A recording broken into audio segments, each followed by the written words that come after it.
Olá, ouvintes da PAN, vamos para mais um resumo da semana, um oferecimento dos meus patronos, www.rodrigoconstantino.com. Vá lá, você pode se tornar um patrono também, ajudar na minha total independência, participar de grupo de WhatsApp, lives exclusivas e muito mais. Vamos nessa que nós temos aí assuntos da política americana, da polêmica da vacina, do Papa. Eu vou tentar focar nesses três assuntos aí para o final da semana, tá? E vamos começar com o debate que ocorreu nessa quinta-feira entre Joe Biden e Donald Trump, né? O segundo e último debate aí nas vésperas da eleição, que é dia 3 de novembro, foi bem melhor do que o debate anterior, o que não é difícil, né? Aquele foi totalmente caótico e dessa vez os microfones de Joe Biden e Donald Trump ficaram desligados enquanto o outro falava, impedindo aquelas constantes interrupções, e isso foi ótimo não só, né, para a qualidade do debate em si, mas também para Donald Trump, né? E eu explico.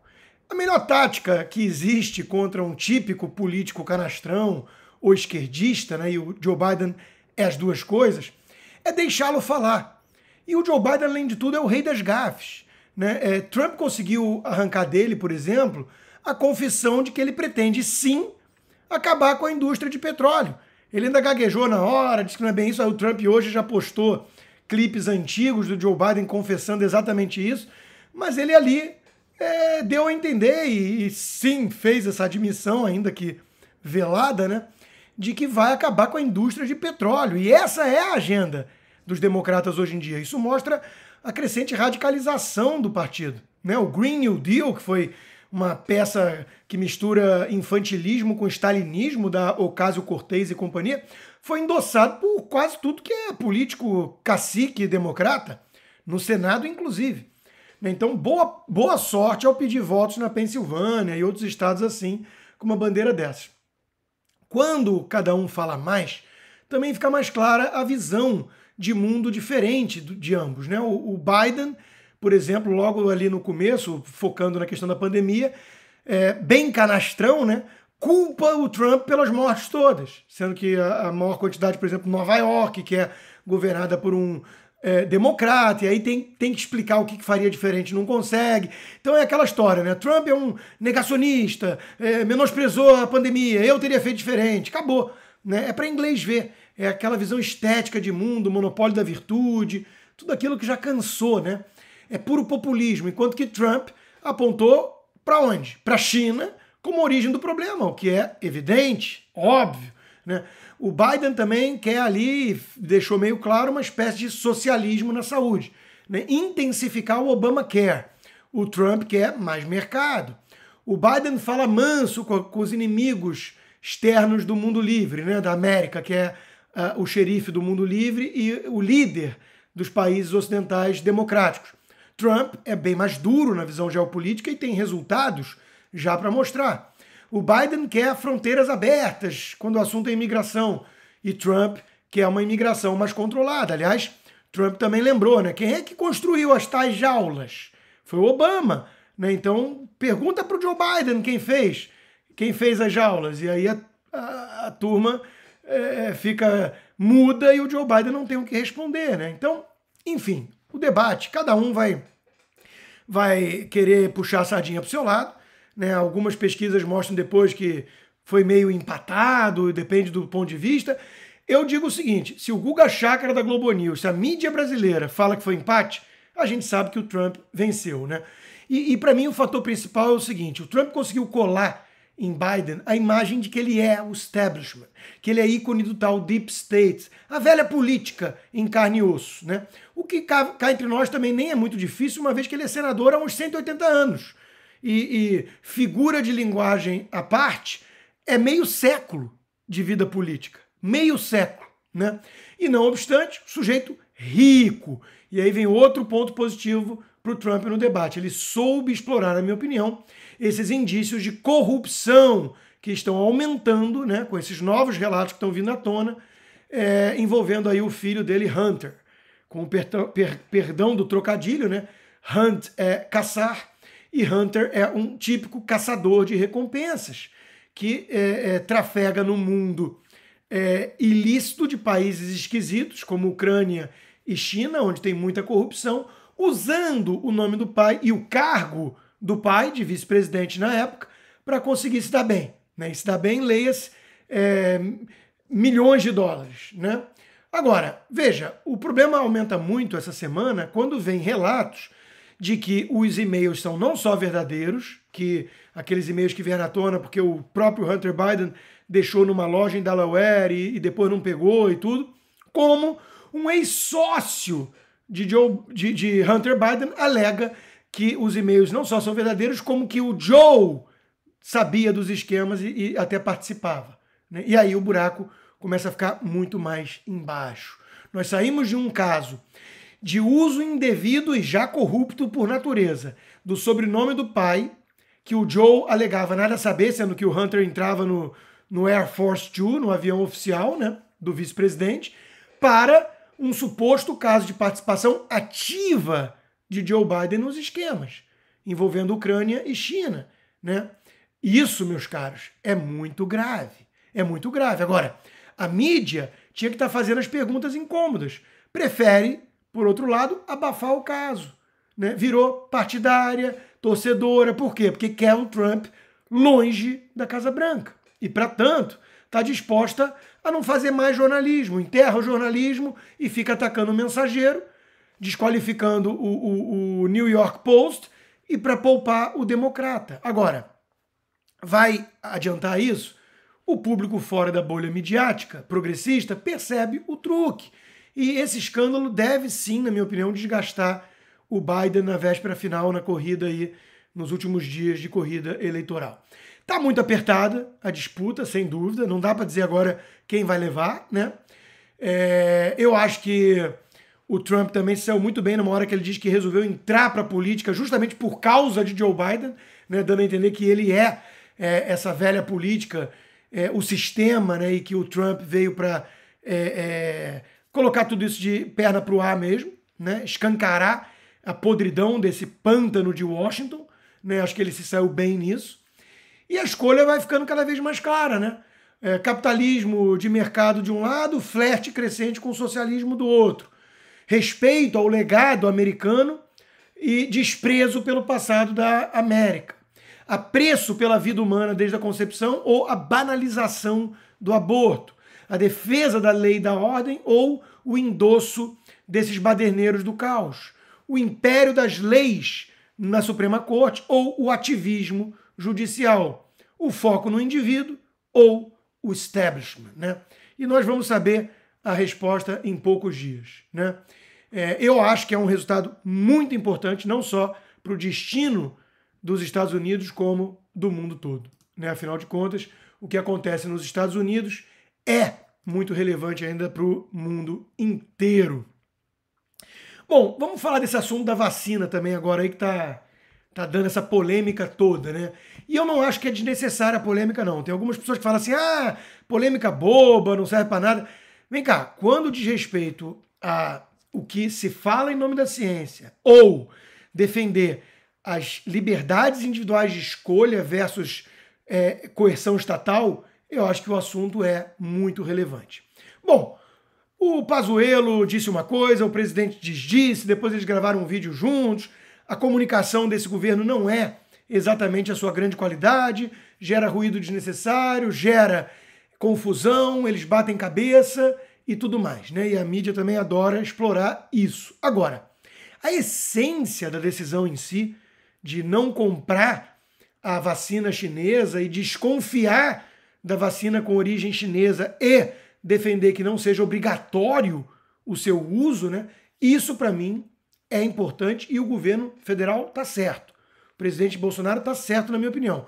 Estão querendo assumir que o Bolsonaro é quem está politizando esse debate. Estão querendo assumir essa narrativa e, na minha opinião, a origem da vacina faz sim toda a diferença e quem está politizando é justamente quem quer jogar esse debate para debaixo do tapete. Né? Da extrema esquerda, né, Boulos e a turma do Ciro Gomes e companhia, até supostos liberais, muitos antibolsonaristas, estão apelando, na minha opinião, para um sensacionalismo abjeto. Né? O Marcelo Freixo, que eu disse, né, vem sempre com aquela coisa de genocida. Ele escreveu, Bolsonaro diz que o seu governo não vai comprar doses da vacina Coronavac, desenvolvida pela China e o Instituto Butantan. O presidente se comporta como um genocida e está condenando o Brasil à morte, né? Putz, como esse discursinho já cansou, né? E aí, por falar em PSOL, né, vai um jornalista da Globo News, o Marcelo Lins, dizendo: vacina obrigatória é mais uma não discussão alimentada por quem quer transformar uma medida sanitária necessária, a vacinação da maioria da população, em bandeira contra a intervenção do Estado na vida do cidadão. Fundamental é deixar clara a importância da vacina para salvar vidas, né? E por aí vai. Olha, é muito pouco apreço pela liberdade dessa turma, né? Veja, é um erro básico de premissa você assumir que a vacina vai salvar vidas, mesmo que venha da China, feita às pressas e que tem que ser obrigatória. Então, de um lado, quem defende isso está preocupado com vidas, mesma história do lockdown, né? Mesma história desde o começo. Enquanto que do outro lado estão os insensíveis genocidas obscurantistas, que ignoram a ciência. Então, olha só, é a velha tática de monopolizar as virtudes, né? Quem é contra o meio, a coerção estatal, né, só pode ser contra o fim nobre, salvar vidas. Tanto a Johnson & Johnson como a Oxford interromperam os seus processos de pesquisa, de desenvolvimento das suas vacinas, né, quando um caso apresentou sintomas. Alguém acha que isso acontece de fato na China? Sob uma ditadura sem transparência, que persegue médicos e jornalistas que apontavam para problemas em Wuhan, o que fez a epidemia virar uma pandemia? Alguém acha que isso acontece na China? Ou acha que se morrerem alguns ali, vão esconder? Pois é, né? Então é óbvio que a origem importa. E já é legítimo desconfiar de toda produção. Até porque os laboratórios privados estão pedindo para se eximirem de responsabilidade civil, porque sabem que estão tendo que fazer vacinas pressas, a toque de caixa. Sendo que vacina, em média, demora 5 a 10 anos para ser produzida, para ver os efeitos de longo prazo, se são seguros ou não. Ai, mas vai ter o selo de qualidade do Butantan. Ai, a Anvisa vai testar. Eu não confio necessariamente na Anvisa para isso. Às vezes os efeitos vêm ao longo do tempo. Na década de 70 aconteceu isso e começou um movimento, inclusive, anti-vacina. Tem doenças esquisitas, como aquela Guillain-Barré, eu sempre esqueço o nome dessa doença francesa, né, que vai paralisando o corpo todo e que pode ser ligada à vacina, não se sabe. Então, veja, o médico Dr. Porto teve na Jovem Pan falando exatamente disso, dos perigos da vacina, mesmo com os dados oficiais da China, e que o remédio pode ser pior que a doença. Então é preciso tomar algum cuidado, sim, com isso. Que discussão é essa toda? Quem é que está politizando, ideologizando? Eu vou dizer para vocês quem é que está fazendo isso. Olha a postagem hoje. Eu vou dizer para vocês e vocês julgam. Porque é muito cara de pau o que esse pessoal está fazendo, né? Cada vez mais forçando a barra. Politizar questões científicas já nos custou 155 mil vidas, diz João Dória. Governador, eu lhe perguntei na Jovem Pan, no Jornal da Manhã, se o Brasil é um caso de sucesso ou fracasso ao reagir a coronavírus, ao Covid-19. Lembrando que o estado de São Paulo foi o que teve mais óbitos. E o senhor respondeu que os governadores e os prefeitos tiveram autonomia e São Paulo, por exemplo, é um caso de sucesso, onde teve mais óbitos. Então como é que o senhor diz no dia seguinte, na maior cara de pau, que o presidente obscurantista custou 150 mil vidas? Que história é essa? Percebe quem é que está politizando o troço? E vocês acham que o público lá fora não percebe? Olha, boa sorte para quem quer tomar a vacina chinesa, mas por favor respeitem a liberdade dos outros de desconfiarem com toda a razão. Eu estou quase pedindo para o presidente Bolsonaro ir lá naquela saidinha tradicional dele e falar que ele é a favor de impor na marra vacinação para todos os brasileiros. Arrastar cada um das suas casas e meter a vacina chinesa no braço. Porque só assim a mídia vai mudar de opinião, né? Porque a gente sabe o que está acontecendo aqui no fundo. A gente sabe o que está por trás, dessa postura. De um editorial do Globo, por exemplo, hoje falando, né? Que é o obscurantismo, de quem se volta contra a ciência e não quer salvar vidas, e que é óbvio que a vacina tem que ser obrigatória. Só se o Bolsonaro falar, tem que ser obrigatória mesmo, vamos meter a agulha em todo mundo na marra. Pro editorial do Globo dar uma guinada de 180 graus, né? E falar que é absurdo, autoritarismo. Olha, gente, essa pandemia tá fazendo cair muita máscara de muito hipócrita, e tá fazendo aflorar o ditadorzinho que existe dentro de cada um desses tucanos. Pelo amor de Deus. Pelo amor de Deus. E vamos fechar aí com o assunto do Papa hoje, né? O Papa Francisco tem um viés meio progressista mesmo, quando fala de assuntos mundanos, né? Mas ele só vira destaque na imprensa quando o que ele disse dá para ser usado ou distorcido para se encaixar na narrativa midiática progressista.